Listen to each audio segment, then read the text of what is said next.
Okay, let's answer all these questions by using the above information. What is the shape of the poses shown in the image? आपके पास image में कुछ योगा आसन्स के pose बने हुए थे. आपको बताना था कि ये जो योगा आसन्स के पोज बन रखे हैं वो मैथ्स की किस शेप के साथ रिजेंबल करते हैं. तो वो किसके साथ रिजेंबल करते हैं? पैराबोला. पैराबोला क्या होता है? The graph of quadratic polynomial. Quadratic polynomial के ग्राफ को पैराबोला बोलते हैं. तो जितने भी पोज हमें दे रखे थे कुछ इस तरह से बन रखा था.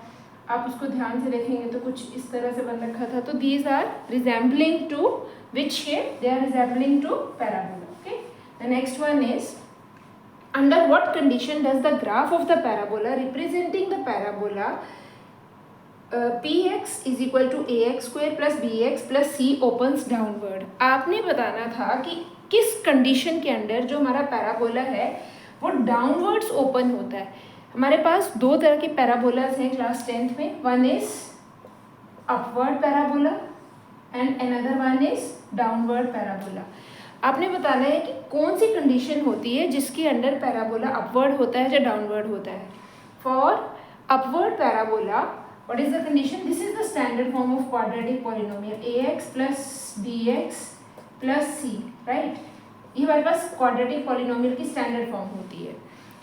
अगर हमारा लीडिंग कोफिशिएंट क्या होता है? Coefficient of x square. अगर हमारा लीडिंग कोफिशिएंट पॉजिटिव है, अगर a पॉजिटिव है जब ग्रेटर देन 0 है तो ग्राफ कौन सा बनता है? Upward parabola. अगर हमारा a नेगेटिव है, लेस देन 0 है, मतलब तब हमारा ग्राफ कौन सा बनेगा? Downwards parabola. तो उन्होंने बोला था under what condition the graph of the parabola representing this one equation opens downward. कब डाउनवर्ड पैराबोला बनेगा? When we are having a less than 0. Means a हमारे पास क्या है? When a is negative. Right. The next one is how many zeros does the polynomial shown in the given graph have? आपके पास एक graph दे रखा था, आपको बताना था कि इसकी कितनी जीरोज हैं. How many zeros are there? As many as time the graph cuts X axis the same number of zeros will be there. यहाँ पे ग्राफ कितनी बार एक्स एक्सिस को कट कर रहा है? 2 टाइम्स. तो how many zeros does it have? 2 zeros. The next one is what are the zeros of the polynomial representing in the given graph?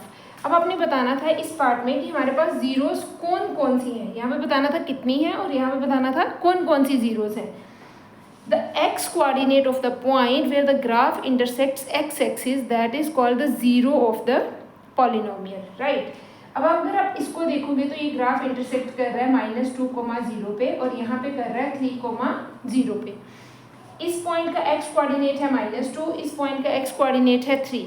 तो इसकी जीरोस कौन कौन सी हैं? The X coordinate of the point where the graph cuts X axis that are -2 and 3 are the zeros of the given polynomial. Now let's do the last question. The last question is write the polynomial representing by the given graph. ये जो graph है आपने इसकी polynomial बतानी है क्या बनेगी. Right. अब हमारे पास जीरोस दे रखी हैं. उसकी जीरोस क्या है? Zeros are -2 and 3. अब जीरोस से हम पॉलिनोमियल कैसे बना सकते हैं? There are 2 ways. One is we are having zeros, we can find out the factors. The factors will be एक जीरो है x इज इक्वल टू -2, दूसरी जीरो है x इज इक्वल टू 3. तो हमारे पास फैक्टर्स क्या आ जाएंगे? x + 2 and x - 3. You can multiply them both. जब आप इन दोनों को मल्टीप्लाई कर लेंगे तो आपके पास जो पॉलिनोमियल आएगी वो इसकी रिक्वायर्ड पॉलिनोमियल बन जाएगी. Now multiply them, you will get x² - 3x + 2x - 3, x² - x - 3, this is 6 -6 and this will be -6. This is the required polynomial. और कैसे निकाल सकते थे? अगर हमारे पास जीरोस दे रखी हैं तो हम सम ऑफ जीरोस निकाल सकते हैं. सम ऑफ जीरोस कितना आ जाएगा? Sum of zeros will be -2 + 3 which is equal to 1. Product of zeros that is -2 multiply by 3 which is equal to -6। और पॉलिनोमियल की इक्वेशन, पॉलिनोमियल के लिए हमारे पास क्या पॉलिनोमियल होती है? Standard quadratic polynomial. We can write it as k multiply by x square minus sx plus p. This is the standard form. Now you can put the value of sum and product here. k multiply by x square minus x minus 6 और k की value हम कितनी ले लेंगे? Let k is equal to 1, क्योंकि हमारे पास denominator में कुछ है ही नहीं है, तो आंसर कितना आ जाएगा हमारे पास? x square minus x minus 6 will be the required polynomial, right, representing by this given graph. Hope you understand. Thank you.